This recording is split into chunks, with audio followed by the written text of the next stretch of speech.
Sabe aqueles momentos na vida em que uma única frase muda completamente quem você é? Eu tive o meu numa quinta-feira de manhã, sentada numa cadeira de couro marrom no Banco do Brasil, segurando uma pilha de papéis que representavam 40 anos da minha vida. Me chamo Beatriz, tenho 64 anos e até aquele momento eu acreditava que ser mãe significava dar tudo pelos filhos, literalmente tudo, mesmo quando eles pisoteavam nossa dignidade com a naturalidade de quem pisa numa formiga.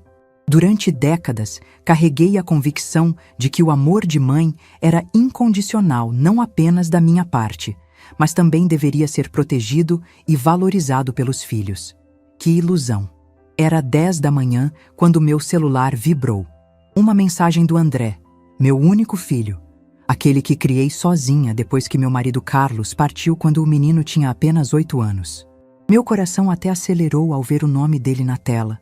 Não porque algo estivesse errado, mas porque nos últimos 3 anos, desde o casamento, nossas conversas haviam se tornado cada vez mais raras e frias. Como quando você percebe que alguém só te procura quando precisa de algo.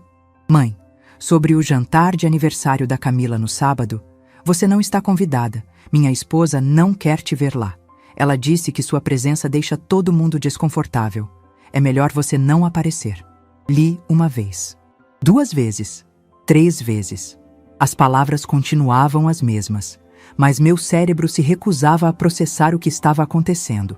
Ali estava eu, na mesa do gerente, com R$350 mil sendo transferidos da minha conta para finalizar a compra da casa nova deles, e meu filho me mandava uma mensagem dizendo que eu não era bem-vinda no aniversário da própria nora.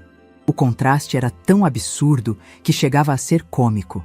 Eu, gastando todas as minhas economias para realizar o sonho da casa própria deles, enquanto recebia uma mensagem me excluindo da família que eu mesma havia ajudado a formar e sustentar.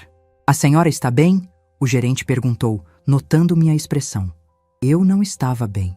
Estava devastada, mas também estava começando a entender algo que deveria ter entendido há muito tempo, que existe uma diferença abissal entre ser mãe e ser capacho emocional. "Posso fazer uma ligação rápida?" pedi, levantando-me da cadeira. Minha mão tremia ligeiramente quando disquei o número. Não de nervosismo, mas de uma indignação crescente que estava começando a ferver dentro de mim. Caminhei até a área reservada do banco e esperei ele atender. "Oi, mãe. Recebeu minha mensagem?" A naturalidade na voz dele me cortou como uma lâmina, como se fosse a coisa mais normal do mundo excluir a própria mãe de um evento familiar. Como se eu fosse uma vizinha inconveniente que às vezes aparece sem avisar. "Recebi sim, filho. Só queria confirmar se entendi direito." "Ah, mãe, não fica assim. É que a Camila fica nervosa com essas coisas de família. Você sabe como ela é perfeccionista. E esse jantar vai ter os amigos importantes dela, pessoal do trabalho. Ela quer que seja uma noite especial. Especial. Sem a sogra constrangedora. Sem a mulher que trabalhou como uma escrava durante anos para que ele pudesse ter a educação que o trouxe até onde está hoje. E eu torno as coisas menos especiais? Não é isso, mãe. É que, olha, você entende. São pessoas diferentes, com um padrão social diferente. A Camila tem medo que você se sinta deslocada. Deslocada. Como se eu fosse um objeto fora do lugar. Como se uma mulher que construiu uma vida inteira com as próprias mãos não soubesse se comportar em público. Padrão social diferente, repeti devagar, deixando as palavras afundarem. E qual é exatamente o meu padrão social, André? Mãe, não complica. Você sabe que a Camila vem de uma família mais tradicional, com costumes diferentes. E você, com seu jeito mais simples, simples. A palavra que eles usavam para me diminuir sem soar cruéis. Entendo perfeitamente, André. Que bom, sabia que a senhora ia compreender. A gente pode almoçar no domingo se quiser. Só nós 3, bem tranquilo. Tranquilo. Adequado para a mãe inconveniente.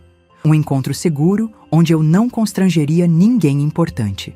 Claro, filho. Tchau. Desliguei e fiquei ali parada por alguns minutos, olhando o movimento do banco, as pessoas entrando e saindo, cuidando das suas vidas, dos seus sonhos, dos seus planos. E eu ali, prestes a entregar todo o fruto do meu trabalho para um filho que me tratava como um empecilho social, Mas naquele momento, algo fundamental mudou dentro de mim. Foi como se uma névoa que há anos obscurecia minha visão, de repente se dissipasse completamente. Eu estava sendo usada, financeiramente útil, mas socialmente descartável. Voltei para a mesa do gerente com uma clareza mental que não sentia há décadas. Mudei de ideia, disse simplesmente. Como assim, dona Beatriz? Quero cancelar esta transferência, toda ela. O homem me olhou como se eu tivesse enlouquecido. Mas, senhora, já está tudo encaminhado. A documentação pronta, a construtora esperando. São R$350 mil. Cancele, por favor. Tem certeza? É uma quantia muito alta e pode haver multa por quebra de contrato. Tenho absoluta certeza. Posso perguntar o motivo da mudança? Olhei para ele e sorri pela primeira vez naquela manhã, porque acabei de descobrir que mereço mais respeito do que estou recebendo. Enquanto ele digitava no computador, minha mente voltou aos últimos 30 anos. André pequeno, sentado na mesa da cozinha fazendo lição de casa, enquanto eu costurava até altas horas para pagar a escola particular dele. As madrugadas em claro, terminando vestidos de noiva para conseguir juntar dinheiro para os livros da faculdade. Os fins de semana que passei criando enxovais de bebê, em vez de descansar, para que ele pudesse fazer o curso de inglês. Lembrei de quantas vezes recusei convites de amigas para sair, quantos filmes no cinema deixei de assistir, quantas roupas novas não comprei para mim mesma. Tudo para que André tivesse o melhor, para que ele nunca sentisse falta de nada. Mãe, quando eu crescer, vou cuidar da senhora, ele me disse aos 10 anos, vendo-me costurar com os olhos vermelhos de cansaço. Não precisa me cuidar, filho, só precisa me amar. Que ingênua eu fui. Acreditei que amor significava gratidão, respeito, inclusão. Descobri que, para ele, amor significa tolerância educada entre pagamentos de contas. Pronto, dona Beatriz. Transferência cancelada, o gerente anunciou. O dinheiro permanece na sua conta. Obrigada. Saí do banco com uma sensação estranha. Não era alívio, não era tristeza. Era como se eu tivesse finalmente acordado de um sonho longo e confuso. Ou talvez de um pesadelo bem elaborado, onde eu era a protagonista inconsciente da minha própria exploração. No carro, sentei por alguns minutos apenas respirando. Olhei para o celular e digitei uma resposta para André. Tudo bem, filho. Divirtam-se no jantar. Simples assim. Sem drama, sem explicações, sem súplicas. Apenas aceitação da realidade que ele havia me apresentado. Eu não era bem-vinda na vida dele, exceto quando minha carteira estava aberta. Dirigi para casa pensando em todos os sinais que escolhi ignorar nos últimos anos. As visitas cada vez mais raras. Os convites para eventos importantes que nunca chegavam. As conversas onde eu me sentia uma intrusa na vida do meu próprio filho. Lembrei do Natal passado, quando cheguei na casa deles com uma ceia completa que havia preparado com carinho durante 2 dias. E Camila me recebeu na porta dizendo: Ai, dona Beatriz, que desnecessário. A gente já tinha encomendado tudo numa casa de festas. Agora vai sobrar comida. Sobrar comida. Como se meu amor tivesse data de validade e estivesse começando a azedar.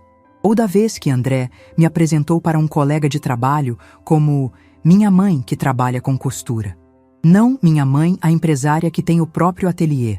Não minha mãe, que me criou sozinha e pagou meus estudos com o trabalho dela. Apenas trabalha com costura, como se fosse algo de que se envergonhar. O pior era perceber que essa diminuição havia se tornado gradual, quase imperceptível. Como uma erosão lenta que vai desgastando um rochedo até ele desabar. Primeiro foi o mãe, melhor você não ir, pode não gostar. Depois, mãe, é um ambiente meio formal. Por último, mãe, sua presença deixa todo mundo desconfortável. Chegando em casa, sentei na varanda onde Carlos costumava ler jornal nas manhãs de domingo. Se ele estivesse vivo, o que diria sobre tudo isso? Provavelmente me daria uma bronca por ter demorado tanto para reagir. Beatriz, ele costumava me dizer, você tem um coração muito bom, mas cuidado para não deixar as pessoas abusarem disso. Carlos sempre soube que minha maior fraqueza era achar que amor significava aceitar tudo, perdoar tudo, dar tudo. Ele tentou me ensinar que amor próprio também era importante, mas na época eu achava que isso era egoísmo. Hoje entendo que ele estava certo, que existe uma diferença fundamental entre ser generosa e ser otária. E eu havia cruzado essa linha há muito tempo. O telefone tocou por volta das 2 da tarde. André. Provavelmente a construtora já havia ligado para eles. Mãe, a construtora acabou de ligar. Disseram que a transferência foi cancelada. Deve ser algum erro do banco. Não foi erro, André. Silêncio. Um silêncio longo, carregado de incompreensão. Como assim não foi erro? Cancelei a transferência. Cancelou? Por quê? Porque mudei de ideia. Mãe, isso não faz sentido. A gente já acertou tudo. A casa, os móveis, os planos. A Camila já até escolheu as cortinas. Seus planos, André? Não meus. Mas a senhora prometeu ajudar. E ajudei. Durante 30 anos. Agora estou cansada. Cansada de quê? De ser tratada como um problema a ser resolvido em vez de uma mãe a ser respeitada. O silêncio do outro lado da linha me disse que ele havia entendido perfeitamente a conexão entre a mensagem da manhã e minha decisão. A questão do jantar não tem nada a ver com isso, mãe. São coisas separadas. Não, filho. Não são. É tudo a mesma coisa. É sobre como vocês me enxergam e me tratam. A gente te trata bem. Vocês me toleram. É diferente. A senhora está sendo injusta. Injusta é receber uma mensagem me excluindo da família no mesmo dia em que estou gastando minhas economias de uma vida inteira para comprar a casa de vocês. Uma coisa não tem nada a ver com a outra. Tem tudo a ver, filho. Tem a ver com respeito, com gratidão, com reconhecimento. Aquela noite, pela primeira vez em meses, dormi profundamente, sem o peso de estar bancando os sonhos de quem não me respeitava, sem a pressão de ser a mãe perfeita que dava tudo e não recebia nem o básico em troca. Acordei no dia seguinte com uma sensação de liberdade que não experimentava há décadas. E pela primeira vez em muito tempo, comecei a fazer planos para mim mesma, para entender completamente por que aquela mensagem me atingiu tão profundamente. Preciso voltar ao início, ao momento em que me tornei mãe solo e tive que aprender a ser 2 pessoas ao mesmo tempo. A que trabalhava incansavelmente durante o dia e a que criava uma criança com todo o amor do mundo durante a noite. André tinha 8 anos quando Carlos nos deixou. Não foi abandono. Foi uma daquelas coisas da vida que acontecem sem aviso, sem chance de despedida, sem tempo para se preparar. Infarto fulminante aos 42 anos, num sábado de manhã, enquanto cortava a grama do quintal. André estava brincando de carrinho na varanda quando ouviu o barulho da queda. Mamãe, o papai caiu. Ele veio me dizer na cozinha, com aquela preocupação inocente de criança que ainda não entende a gravidade das situações. Quando cheguei no quintal, já era tarde demais. Carlos estava lá, deitado entre as margaridas que ele mesmo havia plantado, com uma expressão serena no rosto, como se tivesse apenas adormecido. Mas não acordou mais. Nos meses que se seguiram, André fazia perguntas que partiam meu coração. Quando o papai vai voltar? Por que ele não liga para falar comigo? Fiz alguma coisa errada? Era uma criança tentando entender por que o mundo havia mudado de uma hora para outra, e eu tentando ser forte o suficiente para 2 pessoas, enquanto meu próprio mundo desabava silenciosamente. A pensão que Carlos deixou mal cobria as despesas básicas da casa. Eu precisava encontrar uma forma de sustentar nossa família e dar para André o futuro que havíamos sonhado juntos. Foi então que transformei meu hobby de costura numa profissão. Comecei pequeno. Ajustes de roupas para as vizinhas, alguns vestidos de festa para conhecidas. André sentava ao meu lado na mesa da cozinha, fazendo lição de casa, enquanto eu costurava até altas horas. Ele era minha companhia constante naqueles primeiros anos difíceis. Mãe, por que a senhora trabalha até tão tarde? Ele me perguntou uma noite, quando devia ter uns 10 anos. Porque quero que você tenha todas as oportunidades que merece, meu amor. Mas a senhora fica cansada. Cansar vale a pena quando é por alguém que amamos. E eu realmente acreditava nisso. Cada ponto que eu dava, cada madrugada que passava acordada, cada fim de semana que sacrificava, tudo valia a pena se significasse um futuro melhor para meu filho. Gradualmente, minha clientela foi crescendo. As mulheres da cidade começaram a me procurar para fazer vestidos de casamento, roupas de formatura, trajes para eventos especiais. Minha reputação se espalhou. Beatriz fazia roupas bonitas, bem feitas e por preços justos. André crescia vendo meu esforço. Via quando eu recusava convites para sair com amigas porque tinha encomendas para entregar. Via quando eu deixava de comprar roupas para mim porque o dinheiro estava reservado para os livros da escola dele. Via quando eu ficava trabalhando enquanto ele assistia televisão. Quando eu crescer, vou comprar roupas bonitas para a mãe. Ele me disse aos 12 anos, vendo-me usando o mesmo vestido há meses. Não precisa, filho. Só precisa estudar bastante. Escola particular custava caro, mas era prioridade absoluta. Eu queria que André tivesse a melhor educação possível, mesmo que isso significasse trabalhar 16 horas por dia. Enquanto outras mães levavam os filhos no cinema aos sábados, eu estava no ateliê terminando vestidos de madrinha. Enquanto outras famílias saíam para jantar fora aos domingos, nós comíamos em casa porque cada centavo era precioso. Mas André nunca reclamou. Pelo contrário, parecia entender a importância do meu trabalho. Às vezes, até me ajudava, organizando linhas por cor ou entregando roupas prontas para as clientes. Minha mãe é a melhor costureira da cidade, ele dizia com orgulho para os amigos da escola. Quando ele entrou na adolescência, consegui expandir o negócio. Aluguei uma pequena sala comercial e montei meu primeiro ateliê de verdade. André me ajudou a escolher as máquinas, a organizar o espaço, a pendurar o letreiro na porta. Ateliê Beatriz, costura sob medida. Agora a mãe é uma empresária de verdade. Ele brincou no dia da inauguração. Os anos do ensino médio foram os mais puxados. André estava se preparando para o vestibular e eu estava determinada a dar-lhe todas as condições possíveis. Paguei cursinho preparatório, professor particular de matemática, curso de inglês, tudo o que pudesse fazer diferença na aprovação dele. Mãe, é muito gasto, posso estudar sozinho. Ele tentou me dissuadir quando soube quanto custava o cursinho. Educação não é gasto, é investimento. E você vale qualquer investimento. Trabalhei como nunca trabalhei na vida. Aceitava qualquer encomenda, por mais complexa que fosse. Vestidos de noiva elaborados, fantasias para carnaval, uniformes para empresas inteiras.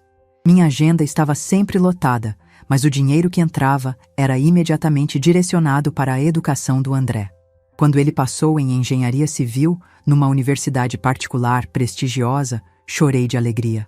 Todo o esforço havia valido a pena. Meu filho seria engenheiro, teria uma profissão respeitada, um futuro brilhante pela frente. Obrigado, mãe. Sem a senhora, eu nunca teria conseguido. Ele me disse no dia em que saiu o resultado. Conseguiu por mérito próprio, filho. Eu só dei as condições. A faculdade trouxe novos gastos, mensalidades altas, material didático caro, projetos que exigiam equipamentos específicos. Mas eu não hesitei nem por um segundo. Trabalhei ainda mais, aceitei ainda mais encomendas, abri ainda mais mão da minha própria vida social. Foram 5 anos de dedicação total. 5 anos em que praticamente vivi para trabalhar e garantir que André se formasse sem dívidas, sem preocupações financeiras, com todas as ferramentas necessárias para ser um bom profissional. Durante a faculdade, André conheceu Camila, uma garota de família tradicional da cidade, filha de um empresário conhecido, estudante de design gráfico numa universidade particular ainda mais cara que a dele. Quando ele me contou sobre ela, percebi imediatamente que eu não fazia parte do mundo dela. Ela é especial, mãe. Muito inteligente, muito culta. A família dela tem uma posição social importante na cidade. Posição social. Uma expressão que André nunca havia usado antes. Quando ele a trouxe para me conhecer pela primeira vez, a diferença ficou clara. Camila era elegante, bem vestida, falava com aquela dicção perfeita de quem estudou em escolas caras a vida inteira. Cumprimentou-me educadamente, mas observei como seus olhos avaliavam nossa casa simples, meus móveis modestos, minha roupa de trabalho. Muito prazer, dona Beatriz. André fala muito da senhora, ela disse com um sorriso que não chegava aos olhos. O prazer é meu, querida. André me contou que você estuda design. Deve ser interessante. Sim, pretendo trabalhar com grandes marcas depois de formada. Meu pai já tem alguns contatos no mercado. Contatos, redes de influência, coisas que eu nunca poderia oferecer para meu filho. Durante o namoro, percebi André mudando sutilmente. Começou a se preocupar mais com roupas, com lugares que frequentava, com as pessoas com quem se relacionava. Não era necessariamente ruim. Era natural que quisesse se integrar ao mundo da namorada. Mas eu sentia que algo da nossa conexão estava se perdendo no processo. Mãe, sobre a formatura, ele me disse algumas semanas antes da cerimônia. É que vai ser num hotel muito chique, e Camila ficou preocupada se a senhora vai se sentir à vontade. À vontade. A primeira vez que alguém questionou se eu saberia me comportar em público. Por que não me sentiria à vontade, André? Não é isso, mãe. É que, bem, são pessoas diferentes. Empresários, famílias tradicionais da cidade. Camila tem medo que a senhora se sinta intimidada. Intimidada. Como se eu fosse uma caipira que nunca saiu de casa. Seu diploma foi pago com meu trabalho, André. Acho que tenho o direito de estar lá. Claro que tem. Não é isso. É só... Deixa pra lá. Claro que a senhora vai estar lá. Fui à formatura, mas me senti deslocada o tempo todo. Não pelas pessoas ou pelo ambiente. Fui bem vestida, me comportei adequadamente, conversei educadamente com quem se aproximou. Me senti deslocada porque pela primeira vez percebi que meu próprio filho estava com vergonha de mim. Depois da formatura, André conseguiu um emprego numa construtora renomada. Bom salário, perspectivas de crescimento, status profissional. Tudo o que havíamos sonhado. Ele alugou um apartamento pequeno, mas elegante, comprou um carro financiado, começou a construir sua vida independente. Consegui, mãe. Tudo o que a gente sonhou está se realizando. Ele me disse, radiante de felicidade. Estou muito orgulhosa de você, filho. E eu estava mesmo. Ver André realizado profissionalmente era a recompensa de todos os sacrifícios que havia feito. Mas também começava a perceber que nossa relação estava mudando. As visitas ficaram mais espaçadas, as conversas mais superficiais, os convites para participar da vida dele mais raros. Quando André anunciou o noivado com Camila, fingiram me incluir no planejamento, mas era óbvio que eu era uma convidada tolerada, não uma participante ativa. Eles organizavam tudo entre eles e depois me informavam das decisões já tomadas. Mãe, decidimos fazer o casamento no clube, André me contou. Camila sempre sonhou em se casar lá. Que bom, filho. Tenho certeza de que será lindo. Vai ser meio caro, mas conseguimos um desconto porque o pai da Camila é sócio há anos. Meio caro. Eu sabia que era mais que meio caro. Sabia que eles estavam se endividando para realizar o casamento dos sonhos dela. Mas não ofereci ajuda porque não fui perguntada se gostaria de contribuir. O casamento foi realmente lindo. Elegante, sofisticado, exatamente como Camila havia sonhado. Eu estava lá, devidamente arrumada, comportando-me adequadamente, mas me sentindo como uma figurante na vida do meu próprio filho. Durante a festa, observei André interagindo com a família dela. A naturalidade com que conversava com empresários, a facilidade com que se movia naquele ambiente, a forma como Camila o apresentava com orgulho para seus conhecidos. Era um André que eu não conhecia completamente e que parecia cada vez mais distante da nossa história. Depois do casamento, as coisas mudaram definitivamente. As visitas se tornaram ainda mais raras e protocolares. André me ligava uma vez por semana para saber como eu estava, mas eram conversas curtas, superficiais, como quem cumpre uma obrigação. Camila sempre foi educada comigo, mas nunca calorosa. Tratava-me com aquela cordialidade formal que se oferece a conhecidos distantes. Nunca demonstrou interesse genuíno pela minha vida ou pelo meu trabalho. Foi nesse período que começaram as exclusões sutis. Convites para eventos importantes que nunca chegavam. Celebrações familiares das quais eu só ficava sabendo depois. Viagens que eles faziam sem sequer mencionar. Foi tudo muito corrido, mãe. André justificava quando eu descobria. Nem tivemos tempo de avisar todo mundo. Todo mundo. Como se eu fosse todo mundo. E agora, 3 anos depois, aqui estamos. Com André me mandando uma mensagem dizendo que minha presença deixa todo mundo desconfortável. No mesmo dia em que eu estava gastando minhas economias de uma vida inteira para comprar a casa que eles queriam. A ironia era amarga demais para ser ignorada. 30 anos de sacrifícios, 30 anos de amor incondicional. 30 anos de colocar as necessidades dele antes das minhas próprias. E o resultado era uma mensagem me excluindo da própria família. Mas talvez essa exclusão fosse exatamente o que eu precisava para finalmente abrir os olhos. O pedido da casa havia chegado 2 semanas antes daquela quinta-feira fatídica. André me ligou numa terça-feira à noite, com uma animação na voz que eu não ouvia há tempos. Mãe, tenho uma notícia incrível. Encontramos a casa perfeita. Meu coração se aqueceu imediatamente. Meu filho feliz sempre foi minha maior alegria, mesmo que nos últimos anos essa felicidade chegasse até mim de forma cada vez mais distante. Que maravilha, filho. Conta tudo. É numa rua residencial tranquila, 3 quartos, 2 suítes, quintal grande, garagem para 2 carros. Exatamente o que a gente estava procurando para começar nossa família. Começar nossa família. As palavras me emocionaram. A perspectiva de ter netos, de ver André se tornando pai, de nossa família se expandindo. Deve ser cara, comentei, sabendo como estava o mercado imobiliário. Não vou mentir, são 400 mil. Mas mãe, é o investimento da nossa vida. Uma casa própria, num bairro valorizado, com tudo que a gente sempre sonhou. 400 mil reais. Uma quantia que representava praticamente todas as minhas economias. Dinheiro que juntei ao longo de décadas, centavo por centavo, sacrificando pequenos prazeres, adiando sonhos pessoais, vivendo de forma modesta para ter uma reserva segura. É muito dinheiro mesmo, respondi, tentando processar a informação. Pois é. O problema é que nossa renda não é suficiente para conseguir um financiamento do valor total. Precisaríamos de uma entrada de pelo menos 300 mil para o banco aprovar o restante com juros que cabem no nosso orçamento. 300 mil.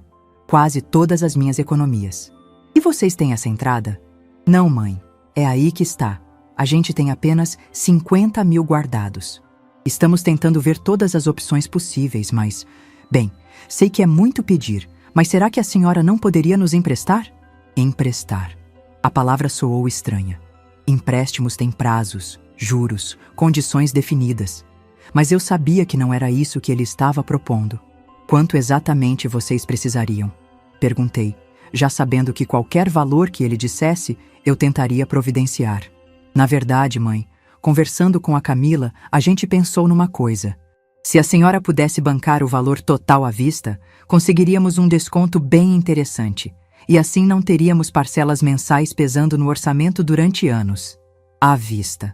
400 mil reais à vista. Todo o dinheiro que eu tinha no mundo. André, isso é praticamente tudo que tenho guardado para minha segurança. Eu sei, mãe. Sei que é muito. Mas pense bem. É um investimento para o futuro da nossa família. Uma casa própria é patrimônio que só valoriza. E assim que nossa situação financeira melhorar, a gente compensa a senhora de alguma forma. Compensa de alguma forma. Palavras vagas, sem compromisso real. Não era um empréstimo que ele estava pedindo, era uma doação disfarçada. E se acontecer alguma emergência comigo?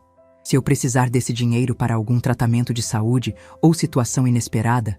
Ah, mãe, a senhora é saudável, tem energia de sobra e sempre pode contar com a gente para qualquer coisa. Somos família, não é?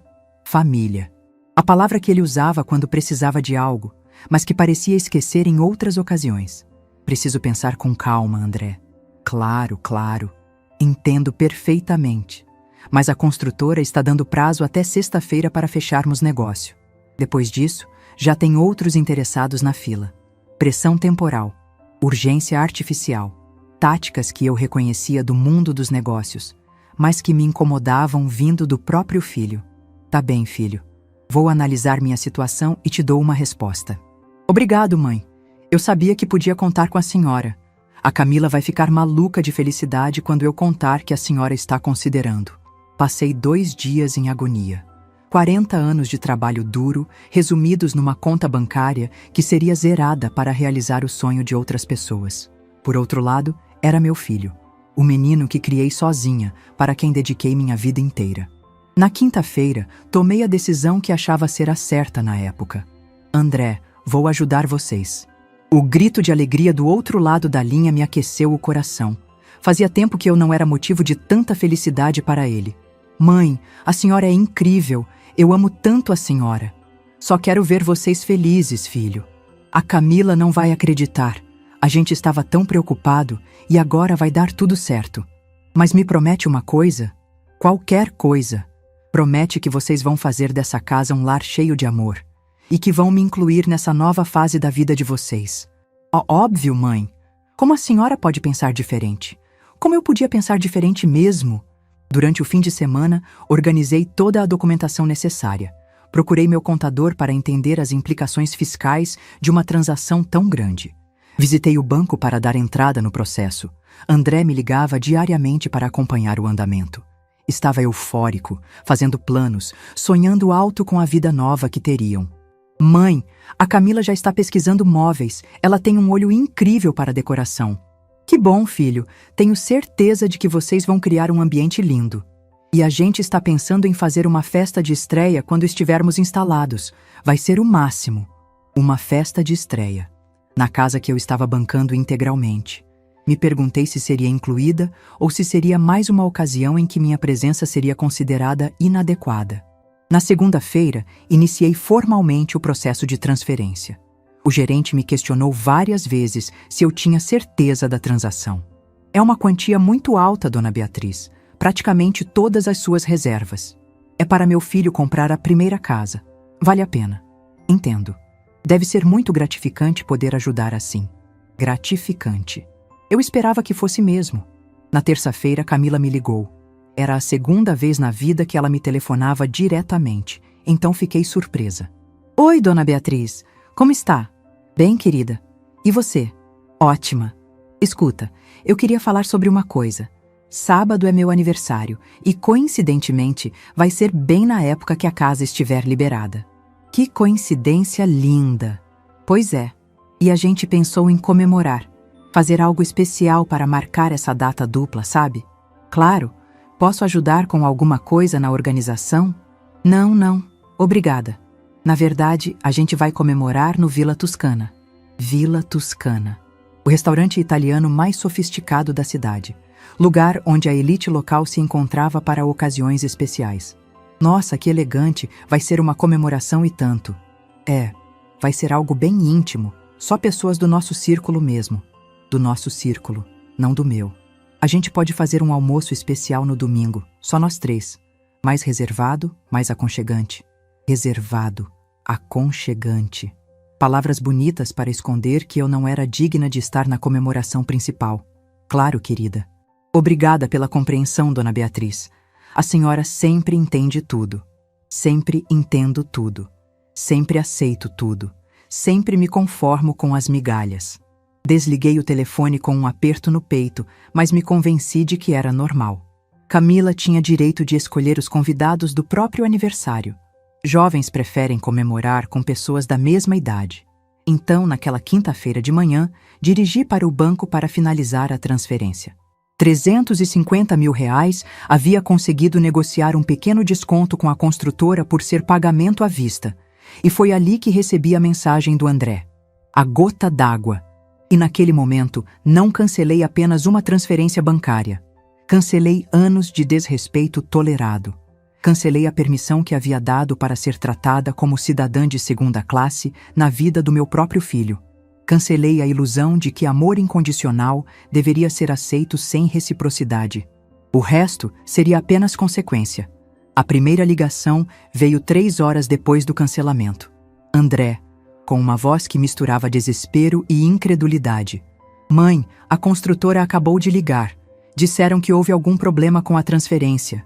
Deve ser erro do banco, né? Não foi erro, André. Silêncio total do outro lado da linha. Podia praticamente ouvir o cérebro dele tentando processar a informação. Como assim não foi erro? Cancelei a transferência. Cancelou? Mas por quê? Minha voz saiu mais calma do que eu esperava. Porque mudei de ideia. Mãe, isso não faz sentido. A gente já acertou tudo. A casa, a documentação, os planos. A construtora vai aplicar multa por quebra de contrato. Lamento por vocês. Lamento por vocês? Mãe, o que está acontecendo? A senhora está bem? Quer que eu vá aí? Estou perfeitamente bem, André. Pela primeira vez em muito tempo estou pensando com clareza. Mas eu não entendo. Ontem a senhora estava super animada com a casa. Ontem eu ainda acreditava que era parte desta família. Outro silêncio longo. Ele estava começando a conectar os pontos. Isso tem a ver com a festa da Camila? Tem a ver com respeito, André. Ou melhor, com a falta dele. Mãe, isso não tem nada a ver. São coisas completamente separadas. Não são separadas. É tudo a mesma coisa. É sobre como vocês me veem e me tratam. A gente te trata super bem. Vocês me toleram quando precisam de dinheiro. É diferente. Isso não é verdade. André, você me mandou uma mensagem dizendo que minha presença deixa todo mundo desconfortável, no mesmo dia em que eu estava transferindo R$350 mil para vocês. Se isso não é falta de respeito, eu não sei o que é. Mas a festa é uma coisa, a casa é outra. Para mim não é. Para mim, é tudo sobre dignidade. A ligação terminou abruptamente.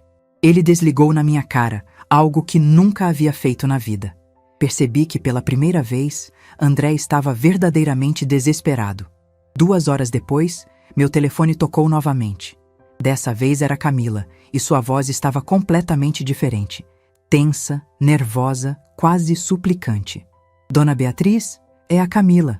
Posso conversar com a senhora? Claro, Camila. Sobre a transferência. André me contou o que aconteceu. Acho que houve um mal-entendido. Não houve mal-entendido algum. Dona Beatriz, sobre a festa, eu posso ter me expressado mal. Claro que a senhora está convidada. Foi bobagem minha. Interessante como rapidamente eu havia me tornado bem-vinda novamente. Obrigada pelo convite, Camila, mas não vou. Por quê? Eu disse que a senhora está convidada. Porque não quero estar onde não sou desejada. E você deixou muito claro que eu não sou. Não foi isso que eu quis dizer. Foi exatamente isso que você quis dizer. E André confirmou mandando aquela mensagem. Dona Beatriz, por favor, a gente precisa dessa casa. Já vendemos nosso apartamento, já acertamos tudo. Venderam o apartamento.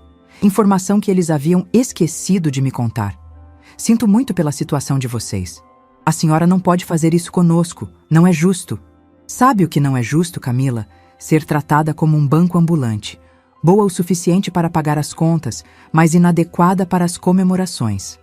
Não é assim, é exatamente assim. E eu cansei. Na sexta-feira, André apareceu na minha casa sem avisar. Estava visivelmente abalado, com olheiras profundas e uma expressão de quem não havia dormido. Mãe, precisamos conversar. Entre, filho. Ele se sentou na sala, no mesmo sofá onde dezenas de vezes havíamos conversado sobre seus sonhos, suas dificuldades, seus planos para o futuro.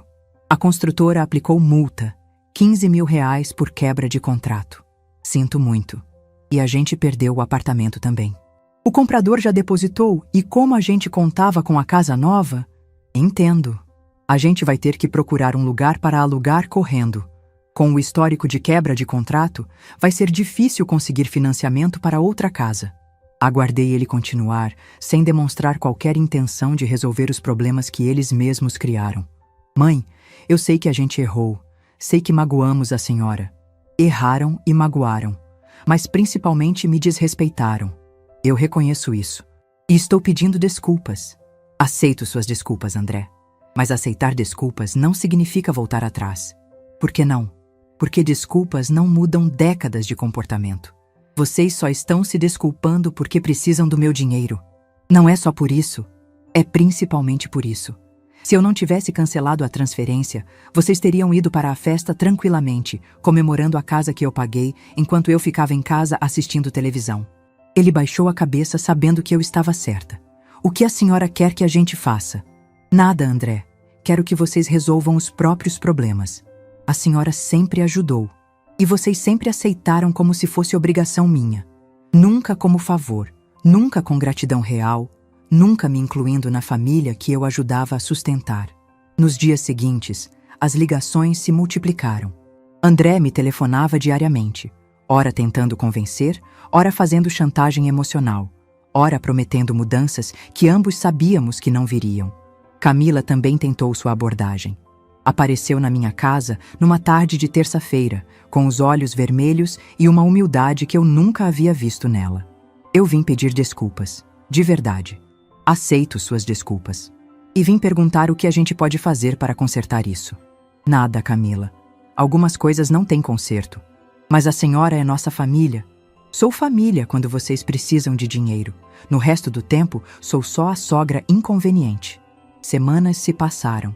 André e Camila alugaram um apartamento pequeno num bairro bem mais simples do que onde moravam antes.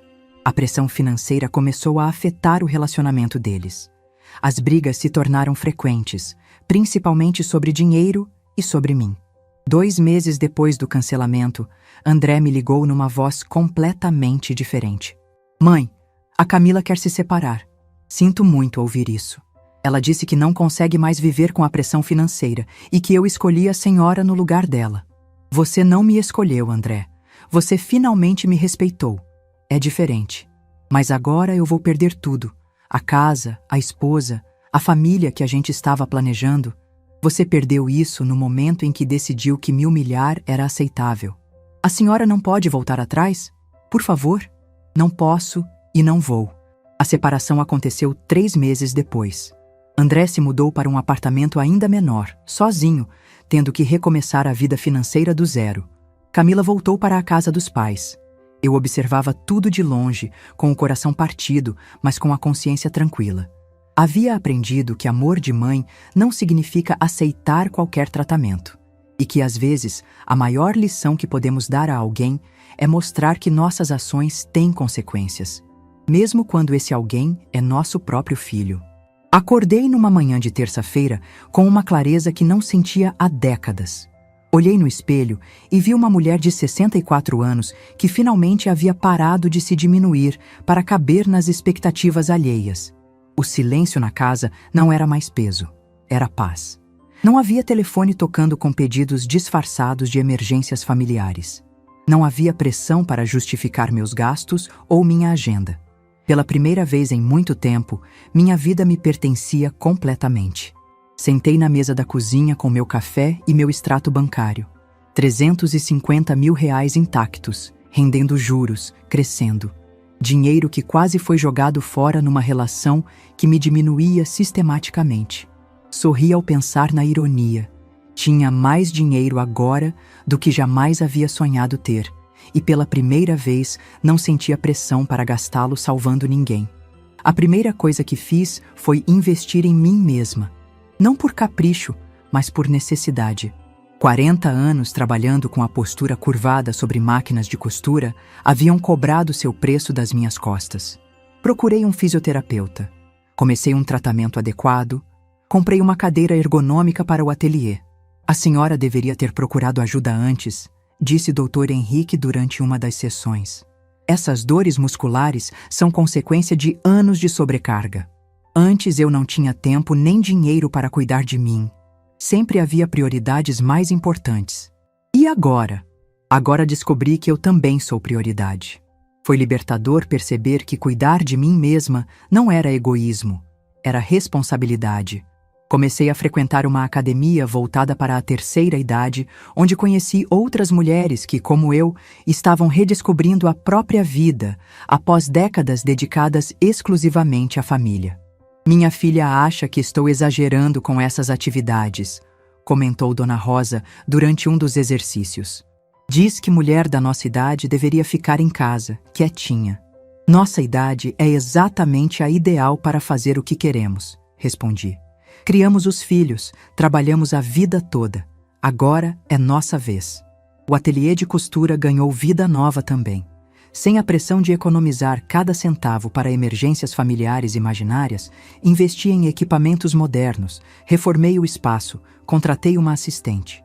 O negócio cresceu naturalmente, porque finalmente eu tinha energia para me dedicar a ele com prazer, não apenas por necessidade. Dona Beatriz, suas roupas estão cada vez mais bonitas, comentou uma cliente habitual. Tem algum segredo? Agora eu costuro com alegria, não apenas com obrigação. Faz toda a diferença. 4 meses após a separação de André, decidi realizar um sonho antigo. Viajar. Não era fugir dos problemas, era celebrar a liberdade. Escolhi um cruzeiro pelo Caribe, algo que sempre quis fazer, mas nunca pude porque o dinheiro estava sempre comprometido com as necessidades de outras pessoas. A senhora vai viajar sozinha? Perguntou minha vizinha com um ar de preocupação. Vou. E estou ansiosa. Mas não tem medo? Tenho medo de chegar aos 70 anos me arrependendo das coisas que não fiz. A viagem foi transformadora. 10 dias, conhecendo lugares novos, conversando com pessoas interessantes, dormindo sem preocupações financeiras ou familiares. Pela primeira vez em décadas, não havia ninguém precisando de mim urgentemente. Durante o cruzeiro, conheci Helena, uma psicóloga aposentada que se tornou uma grande amiga. Você tem um brilho diferente, ela me disse durante um jantar no navio. Parece alguém que acabou de se libertar de alguma coisa. É exatamente isso. Me libertei da obrigação de ser infeliz para fazer outros felizes. Como assim? Passei anos acreditando que ser boa mãe significava dar tudo, aceitar tudo, perdoar tudo. Descobri que isso só me transformou numa pessoa conveniente para ser explorada. Helena assentiu. É muito comum, principalmente mulheres da nossa geração. Fomos criadas para servir, não para viver, pois agora estou aprendendo a viver. Quando voltei da viagem, André apareceu na minha casa. Estava visivelmente mais magro, com uma expressão cansada que não conseguia esconder. Oi, mãe. Soube que a senhora viajou. Viajei. Foi maravilhoso. Posso entrar? Claro. Ele se sentou na sala e ficou alguns minutos observando as mudanças que eu havia feito na decoração. Móveis novos, plantas, quadros que comprei na viagem. A casa está diferente. Está. Finalmente estou investindo nela. Mãe, eu queria conversar com a senhora. Estou ouvindo. Sobre tudo o que aconteceu. A separação, a casa, o jeito que tratamos a senhora. Aguardei em silêncio. Eu entendi muita coisa nesses meses. Entendi que a gente sempre te tratou como garantia, não como pessoa. Era a primeira vez que ele verbalizava isso. E o que você pretende fazer com essa descoberta? Queria pedir desculpas, de verdade. Não porque preciso de alguma coisa, mas porque reconheço que erramos feio. Aceito suas desculpas. E queria perguntar se dá para a gente tentar de novo. Não volta ao que era antes, mas construir algo novo. Olhei para meu filho e vi pela primeira vez em anos humildade genuína. Podemos tentar, mas com condições claras. Que condições? Primeira, nossa relação não pode mais girar em torno de dinheiro. Nem meu, nem seu. Concordo. Segunda, você precisa me respeitar como pessoa, não apenas tolerar como mãe inconveniente. Concordo. Terceira, se você quer fazer parte da minha vida, precisa demonstrar interesse genuíno por ela. Não apenas aparecer quando precisa de algo. Entendi. E quarta, eu não vou mais abrir mão dos meus planos para resolver os problemas de outras pessoas, nem os seus. Ele ficou pensativo por alguns momentos. Isso significa que se eu passar por dificuldades, significa que você vai resolver sozinho, como adulto que é. E se a senhora passar por dificuldades? Vou aceitar sua ajuda prática, não financeira. É justo. Nos meses seguintes, André e eu construímos uma relação completamente nova. Ele me visitava regularmente, sempre avisando antes. Conversávamos sobre trabalho, planos, descobertas.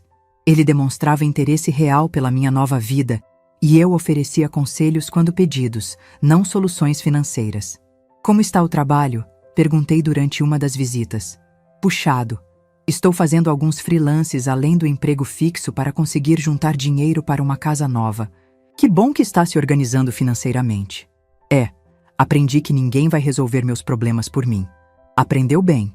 1 ano após o cancelamento da transferência, fiz algo que jamais imaginei. Me inscrevi num curso de dança de salão. Não por encontrar um parceiro, por puro prazer pessoal.